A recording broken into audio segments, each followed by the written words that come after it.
Well now, you got no choice but to follow the tide. Ride the wave to the other side.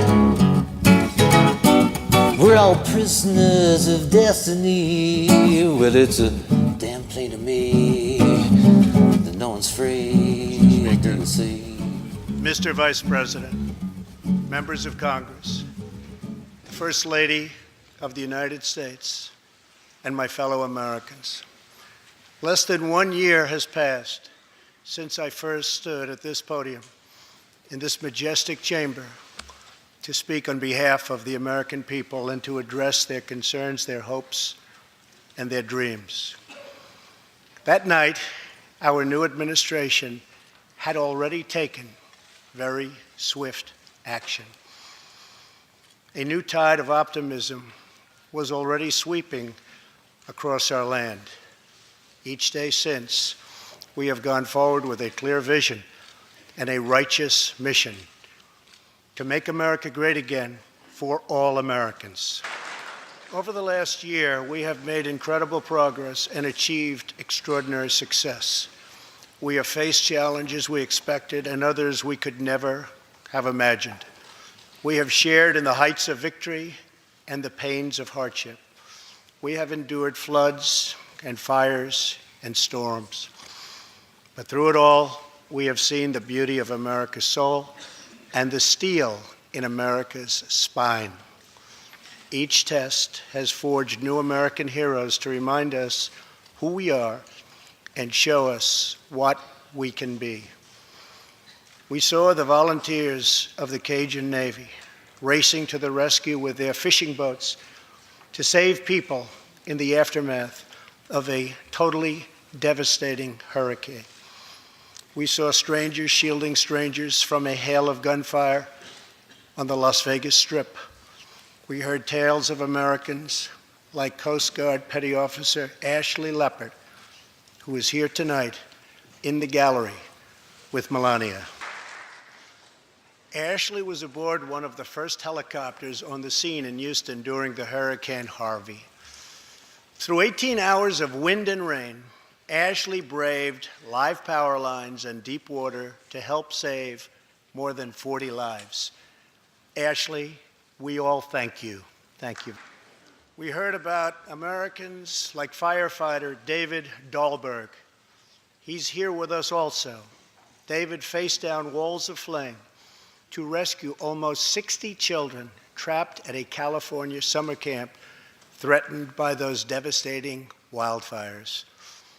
To everyone still recovering in Texas, Florida, Louisiana, Puerto Rico, and the Virgin Islands, everywhere, we are with you, we love you, and we always will pull through together, always. Some trials over the past year touched this chamber very personally. With us tonight is one of the toughest people ever to serve in this House, a guy who took a bullet, almost died, and was back to work 3.5 months later. The legend from Louisiana, Congressman Steve Scalise. I think they like you, Steve. We're incredibly grateful for the heroic efforts of the Capitol Police officers, the Alexandria Police, and the doctors, nurses, and paramedics who saved his life and the lives of many others, some in this room. In the aftermath, yes. In the aftermath of that terrible shooting, we came together, not as Republicans or Democrats, but as representatives of the people. But it is not enough to come together only in times of tragedy. Tonight, I call upon all of us to set aside our differences, to seek out common ground, and to summon the unity we need to deliver for the people. This is really the key. These are the people we were elected to serve. Over the last year, the world has seen what we always knew, that no people on earth are so fearless or daring or determined as Americans. If there is a mountain, we climb it. If there's a frontier, we cross it. If there's a challenge, we tame it. If there's an opportunity, we seize it. So let's begin tonight by recognizing that the state of our union is strong because our people are strong. And together we are building a safe, strong, and proud America. Since the election, we have created 2.4 million new jobs, including 200,000 new jobs in manufacturing alone. After years and years of wage stagnation, we are finally seeing rising wages. Unemployment claims have hit a 45-year low.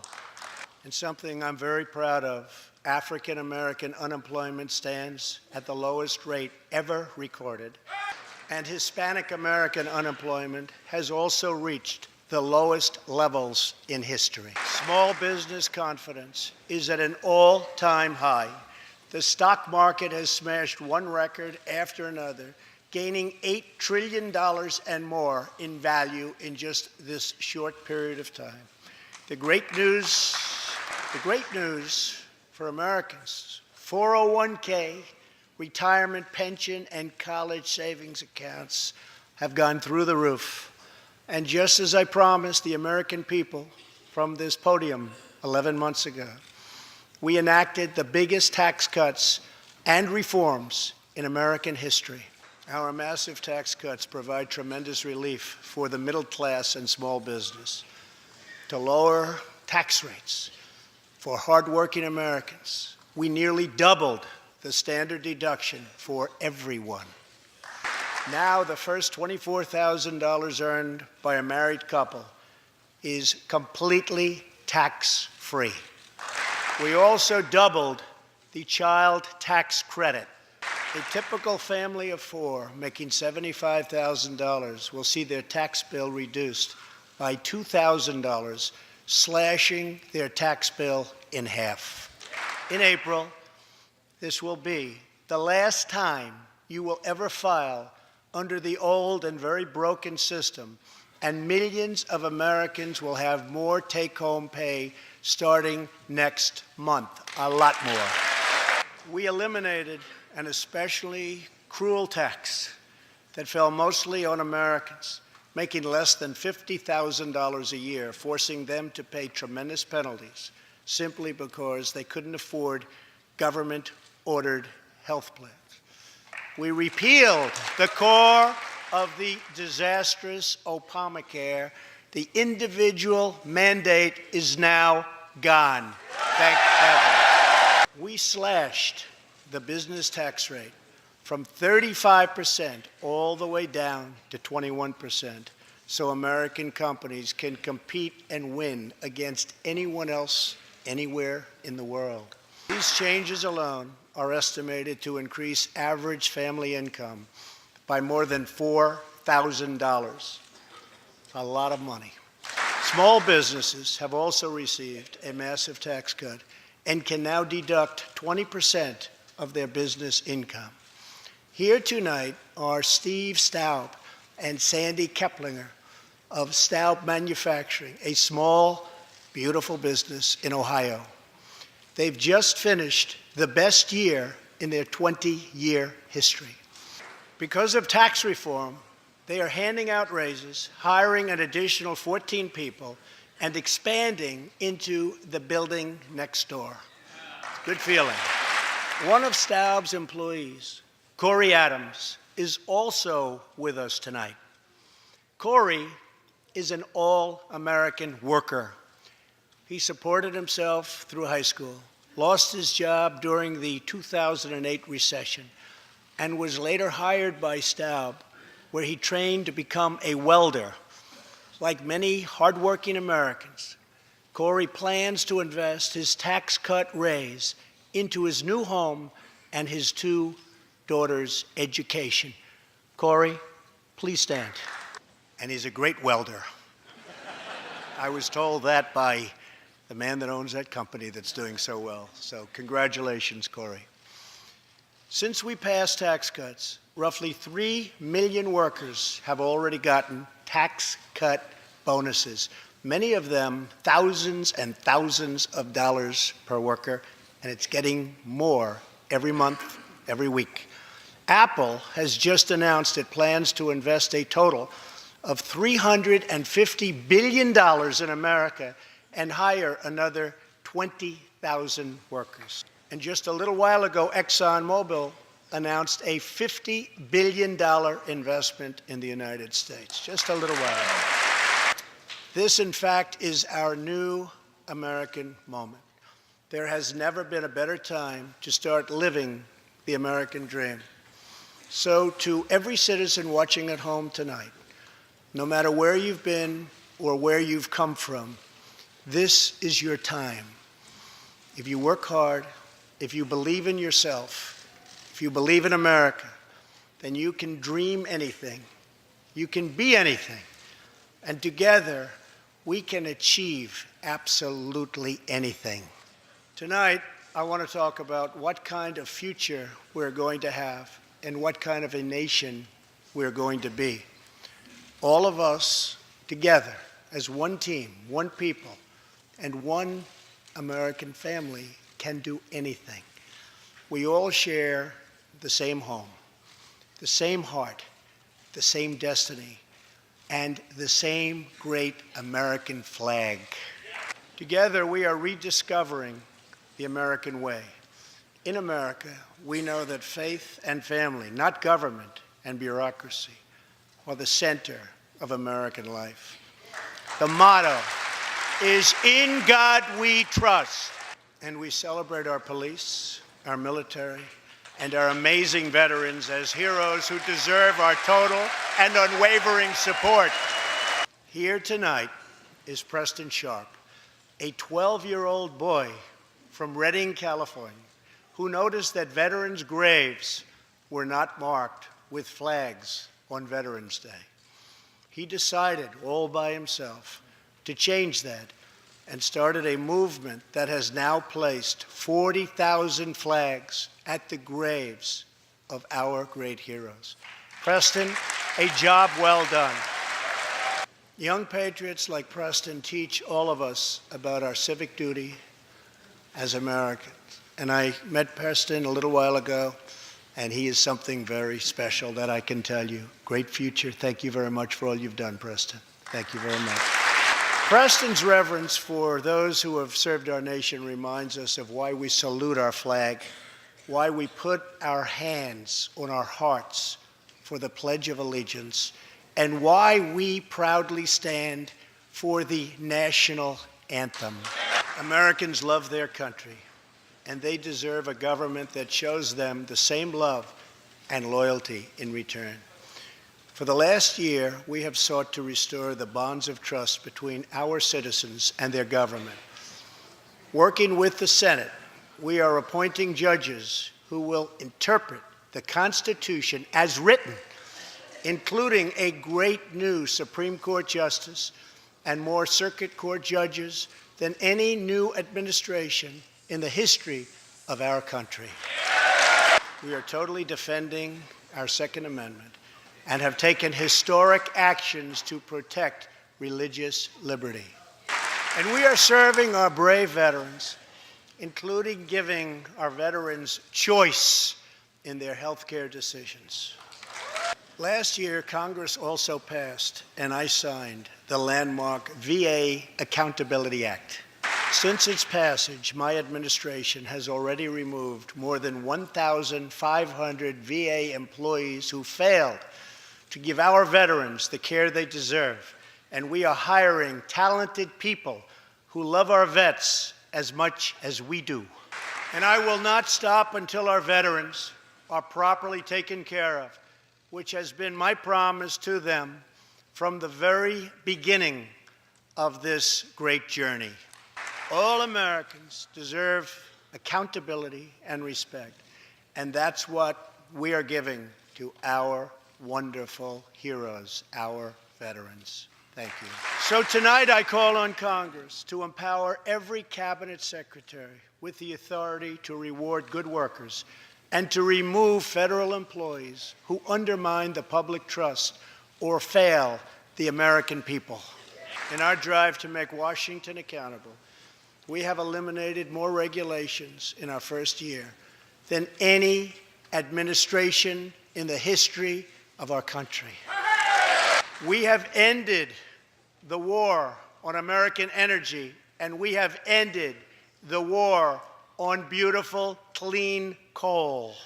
We are now very proudly an exporter of energy to the world. In Detroit, I halted government mandates that crippled America's great, beautiful auto workers so that we can get Motor City revving its engines again, and that's what's happening.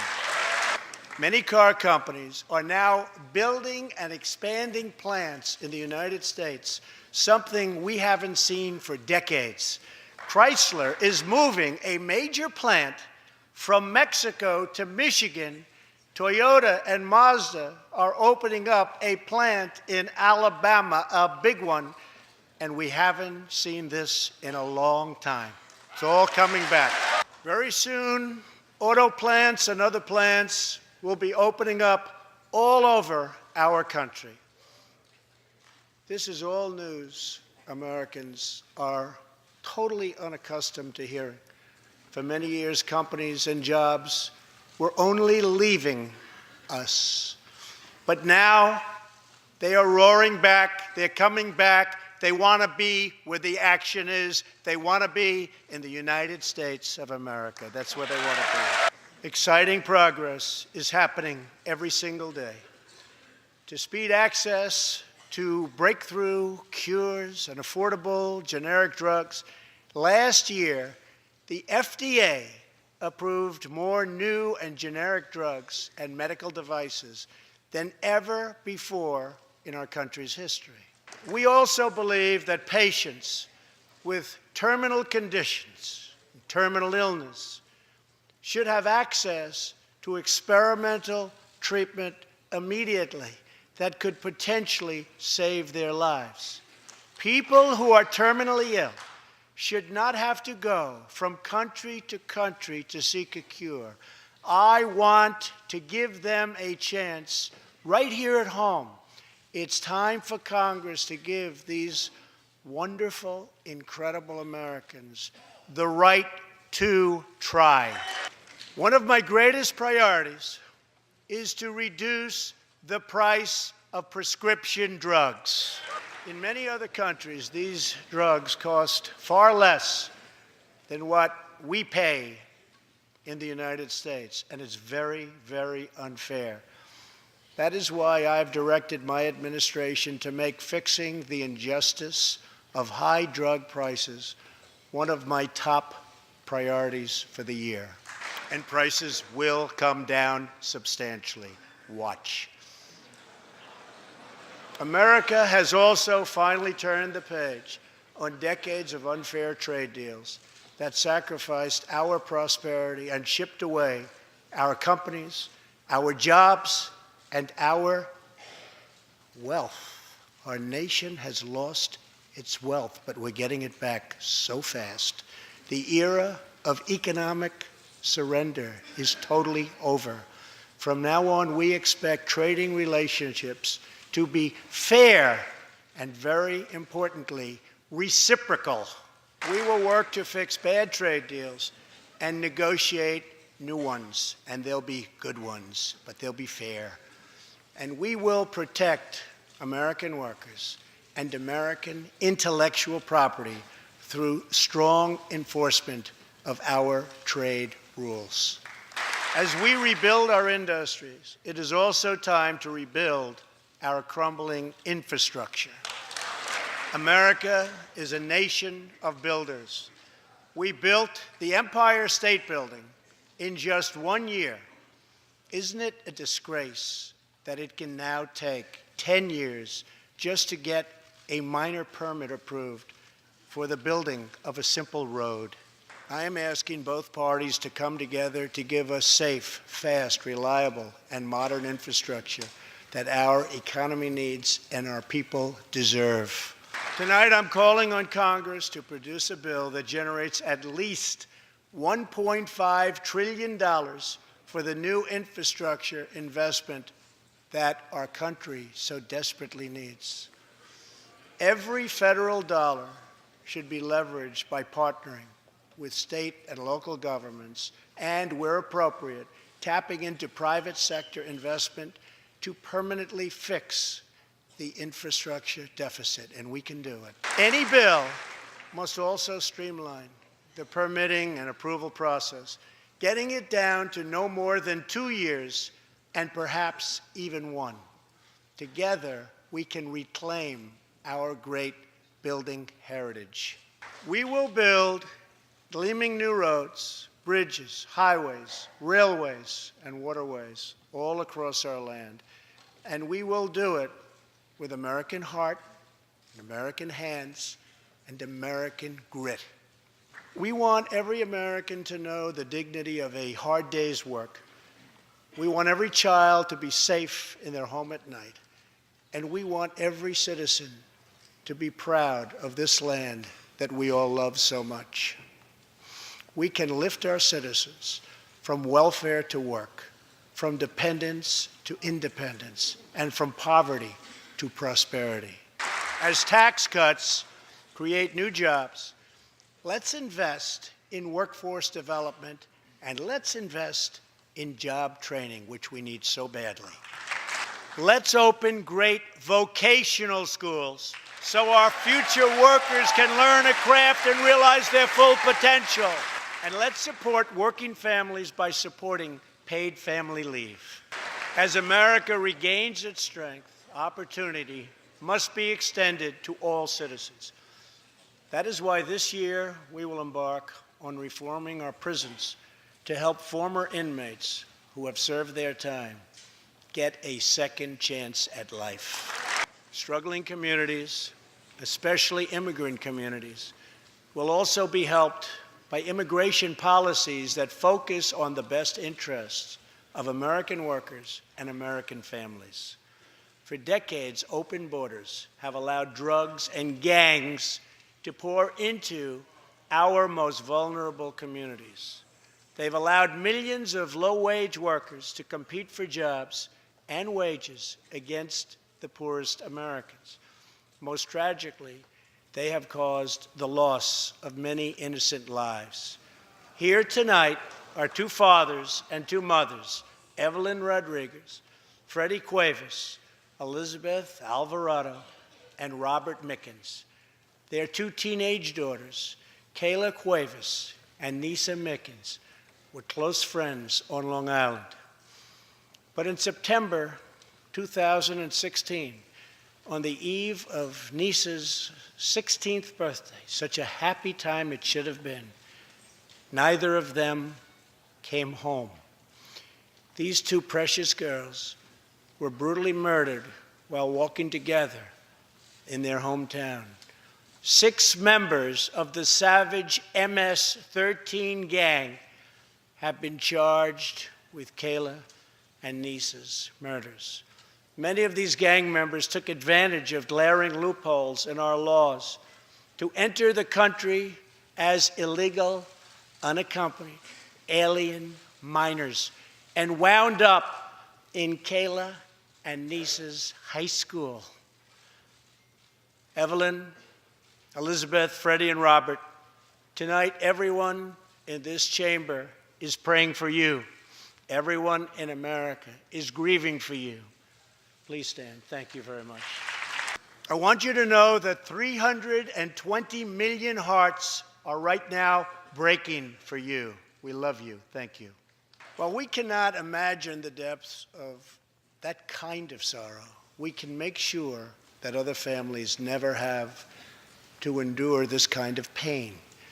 Tonight I am calling on Congress to finally close the deadly loopholes that have allowed MS-13 and other criminal gangs to break into our country. We have proposed new legislation that will fix our immigration laws and support our ICE and Border Patrol agents. These are great people. These are great, great people that work so hard in the midst of such danger so that this can never happen again. The United States is a compassionate nation. We are proud that we do more than any other country anywhere in the world to help the needy, the struggling, and the underprivileged all over the world. But as President of the United States, my highest loyalty, my greatest compassion, my constant concern is for America's children, America's struggling workers, and America's forgotten communities. I want our youth to grow up to achieve great things. I want our poor to have their chance to rise. So tonight I am extending an open hand to work with members of both parties, Democrats and Republicans, to protect our citizens of every background, color, religion, and creed. My duty, and the sacred duty of every elected official in this chamber, is to defend Americans, to protect their safety, their families, their communities, and their right to the American dream. Because Americans are dreamers too. Here tonight is one leader in the effort to defend our country, Homeland Security Investigation Special Agent Celestino Martinez. He goes by DJ and CJ. He said, call me either one. So we'll call you CJ. Served 15 years in the Air Force before becoming an ICE agent and spending the last 15 years fighting gang violence and getting dangerous criminals off of our streets. Tough job. At one point, MS-13 leaders ordered CJ's murder, and they wanted it to happen quickly. But he did not cave to threats or to fear. Last May, he commanded an operation to track down gang members on Long Island. His team has arrested nearly 400, including more than 220 MS-13 gang members. And I have to tell you, what the Border Patrol and ICE have done, we have sent thousands and thousands and thousands of MS-13 horrible people out of this country or into our prisons. So I just want to congratulate you, CJ. You're a brave guy. Thank you very much. And I asked CJ, what's the secret? He said, we're just tougher than they are. And I like that answer. Now let's get Congress to send you, and all of the people in this great chamber have to do it. We have no choice. CJ, we're going to send you reinforcements, and we're going to send them to you quickly. It's what you need. Over the next few weeks, the House and Senate will be voting on an immigration reform package. In recent months, my administration has met extensively with both Democrats and Republicans to craft a bipartisan approach to immigration reform. Based on these discussions, we presented Congress with a detailed proposal that should be supported by both parties as a fair compromise, one where nobody gets everything they want, but where our country gets the critical reforms it needs and must have. Here are the 4 pillars of our plan. The first pillar of our framework generously offers a path to citizenship for 1.8 million illegal immigrants who were brought here by their parents at a young age. That covers almost 3 times more people than the previous administration covered. Under our plan, those who meet education and work requirements and show good moral character will be able to become full citizens of the United States over a 12-year period. The second pillar fully secures the border. That means building a great wall on the southern border, and it means hiring more heroes like CJ to keep our communities safe. Crucially, our plan closes the terrible loopholes exploited by criminals and terrorists to enter our country, and it finally ends the horrible and dangerous practice of catch and release. The third pillar ends the visa lottery, a program that randomly hands out green cards without any regard for skill, merit, or the safety of American people. It's time to begin moving toward a merit-based immigration system, one that admits people who are skilled, who want to work, who will contribute to our society, and who will love and respect our country. The fourth and final pillar protects the nuclear family by ending chain migration. Under the current broken system, a single immigrant can bring in virtually unlimited numbers of distant relatives. Under our plan, we focus on the immediate family by limiting sponsorships to spouses and minor children. This vital reform is necessary not just for our economy, but for our security and for the future of America. In recent weeks, 2 terrorist attacks in New York were made possible by the visa lottery and chain migration. In the age of terrorism, these programs present risks we can just no longer afford. It's time to reform these outdated immigration rules and finally bring our immigration system into the 21st century. These 4 pillars represent a down-the-middle compromise and one that will create a safe, modern, and lawful immigration system.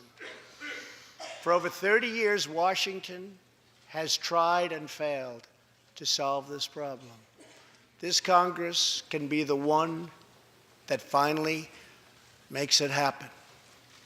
Most importantly, these 4 pillars will produce legislation that fulfills my ironclad pledge to sign a bill that puts America first. So let's come together, set politics aside, and finally get the job done. These reforms will also support our response to the terrible crisis of opioid and drug addiction. Never before has it been like it is now. It is terrible. We have to do something about it. In 2016, we lost 64,000 Americans to drug overdoses, 174 deaths per day, 7 per hour. We must get much tougher on drug dealers and pushers if we are going to succeed in stopping this scourge. My administration is committed to fighting the drug epidemic and helping get treatment for those in need, for those who have been so terribly hurt. The struggle will be long and it will be difficult, but as Americans always do, in the end, we will succeed, we will prevail. As we have seen tonight, the most difficult challenges bring out the best in America. We see a vivid expression of this truth in the story of the Holetz family of New Mexico. Ryan Holetz is 27 years old, an officer with the Albuquerque Police Department. He's here tonight with his wife, Rebecca. Last year, Ryan was on duty when he saw a pregnant, homeless woman preparing to inject heroin.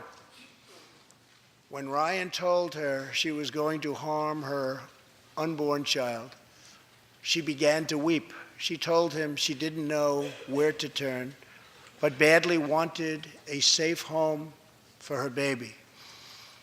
In that moment, Ryan said he felt God speak to him. "You will do it because you can." He heard those words. He took out a picture of his wife and their 4 kids. Then he went home to tell his wife, Rebecca. In an instant, she agreed to adopt. The Holetz named their new daughter Hope. Ryan and Rebecca, you embody the goodness of our nation. Thank you. As we rebuild America's strength and confidence at home, we are also restoring our strength and standing abroad. Around the world, we face rogue regimes, terrorist groups, and rivals like China and Russia that challenge our interests, our economy, and our values. In confronting these horrible dangers, we know that weakness is the surest path to conflict, and unmatched power is the surest means to our true and great defense. For this reason, I am asking Congress to end the dangerous defense sequester and fully fund our great military. As part of our defense, we must modernize and rebuild our nuclear arsenal, hopefully never having to use it, but making it so strong and so powerful that it will deter any acts of aggression by any other nation or anyone else. Perhaps someday in the future there will be a magical moment when the countries of the world will get together to eliminate their nuclear weapons. Unfortunately, we are not there yet, sadly. Last year, I also pledged that we would work with our allies to extinguish ISIS from the face of the earth. 1 year later, I am proud to report that the coalition to defeat ISIS has liberated very close to 100% of the territory just recently held by these killers in Iraq and in Syria and in other locations as well. But there is much more work to be done. We will continue our fight until ISIS is defeated. Army Staff Sergeant Justin Peck is here tonight. Near Raqqa last November, Justin and his comrade, Chief Petty Officer Kenton Stacy, were on a mission to clear buildings that ISIS had rigged with explosive so that civilians could return to that city, hopefully soon and hopefully safely. Clearing the second floor of a vital hospital, Kenton Stacy was severely wounded by an explosion. Immediately, Justin bounded into the booby-trapped and unbelievably dangerous and unsafe building and found Kenton, but in very, very bad shape. He applied pressure to the wound and inserted a tube to reopen an airway. He then performed CPR for 20 straight minutes during the ground transport and maintained artificial respiration through 2.5 hours and through emergency surgery. Kenton Stacy would have died if it were not for Justin's selfless love for his fellow warrior. Tonight, Kenton is recovering in Texas. Raqqa is liberated, and Justin is wearing his new Bronze Star with a V for valor. Staff Sergeant Peck, all of America salutes you. Terrorists who do things like place bombs in civilian hospitals are evil. When possible, we have no choice but to annihilate them. When necessary, we must be able to detain and question them. But we must be clear, terrorists are not merely criminals. They are unlawful enemy combatants. And when captured overseas, they should be treated like the terrorists they are.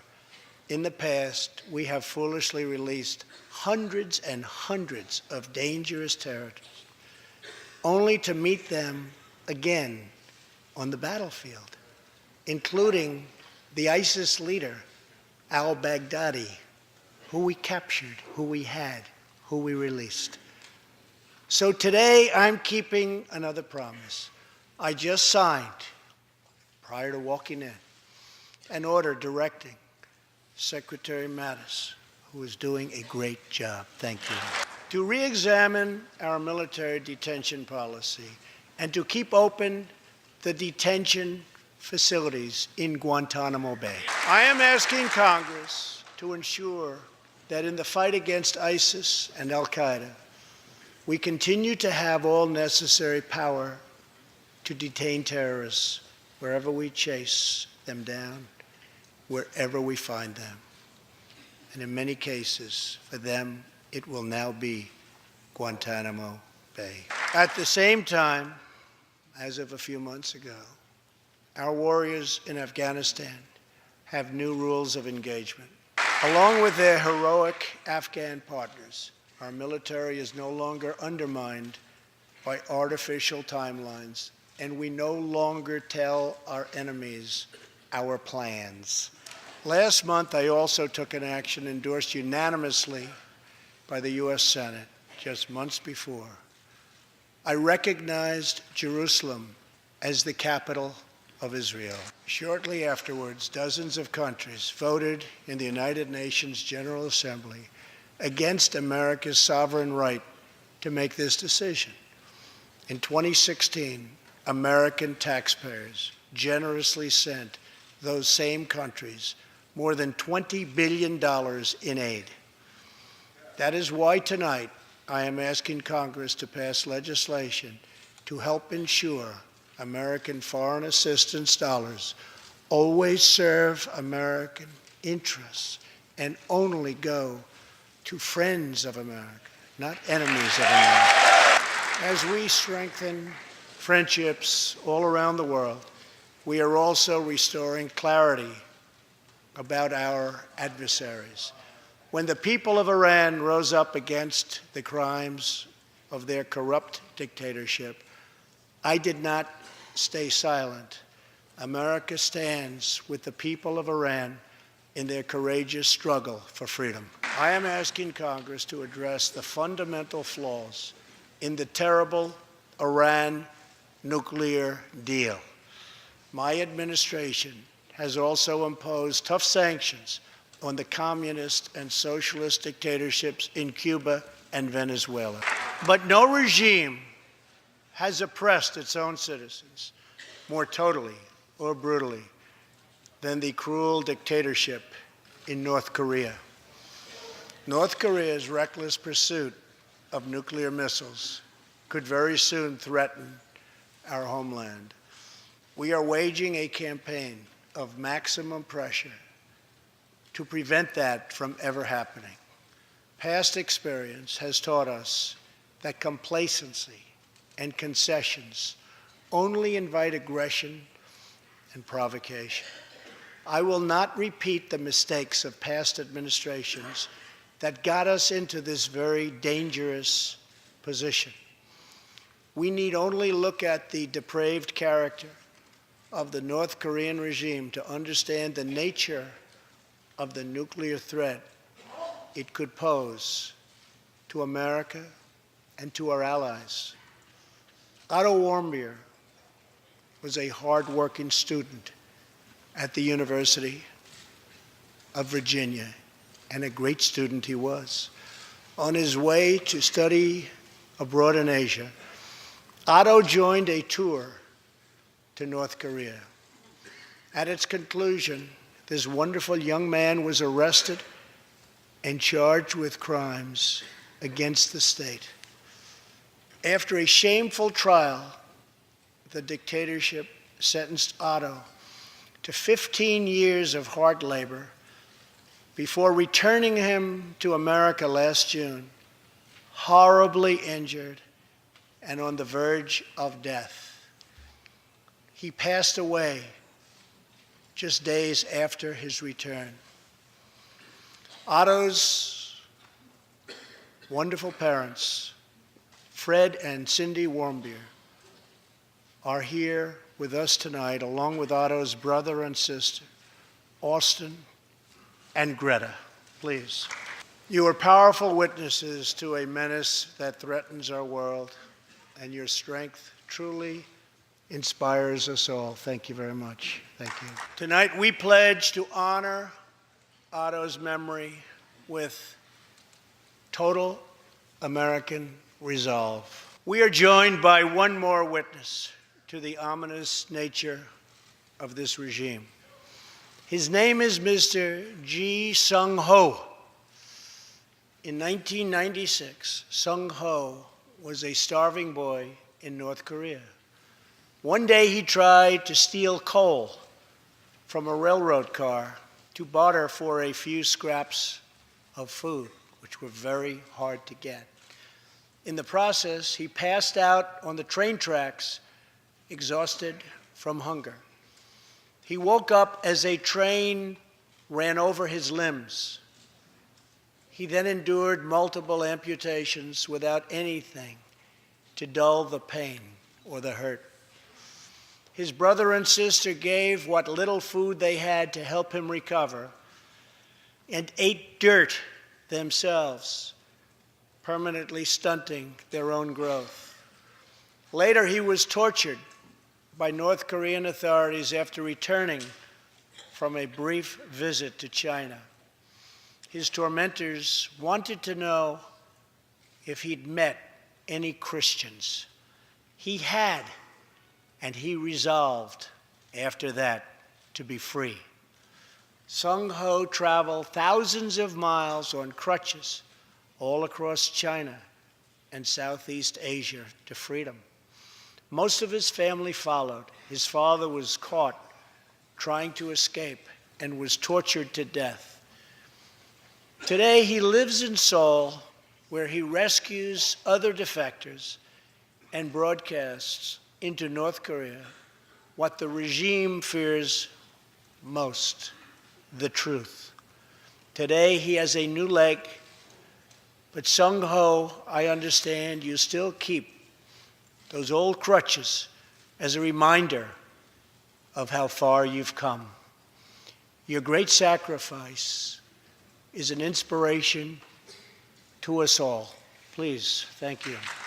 Sung Ho's story is a testament to the yearning of every human soul to live in freedom. It was that same yearning for freedom that nearly 250 years ago gave birth to a special place called America. It was a small cluster of colonies caught between a great ocean and a vast wilderness. It was home to an incredible people with a revolutionary idea that they could rule themselves, that they could chart their own destiny, and that together they could light up the entire world. That is what our country has always been about. That is what Americans have always stood for, always strived for, and always done. Atop the dome of this Capitol stands the Statue of Freedom. She stands tall and dignified among the monuments to our ancestors who fought and lived and died to protect her. Monuments to Washington and Jefferson and Lincoln and King. Memorials to the heroes of Yorktown and Saratoga. To young Americans who shed their blood on the shores of Normandy and the fields beyond, and others who went down in the waters of the Pacific and the skies all over Asia. And freedom stands tall over one more monument, this one, this Capitol, this living monument. This is the monument to the American people. We're a people whose heroes live not only in the past, but all around us, defending hope, pride, and defending the American way. They work in every trade. They sacrifice to raise a family. They care for our children at home. They defend our flag abroad. And they are strong moms and brave kids. They are firefighters and police officers and border agents, medics and Marines. But above all else, They are Americans. And this capital, this city, this nation belongs entirely to them. Our task is to respect them, to listen to them, to serve them, to protect them, and to always be worthy of them. Americans fill the world with art and music.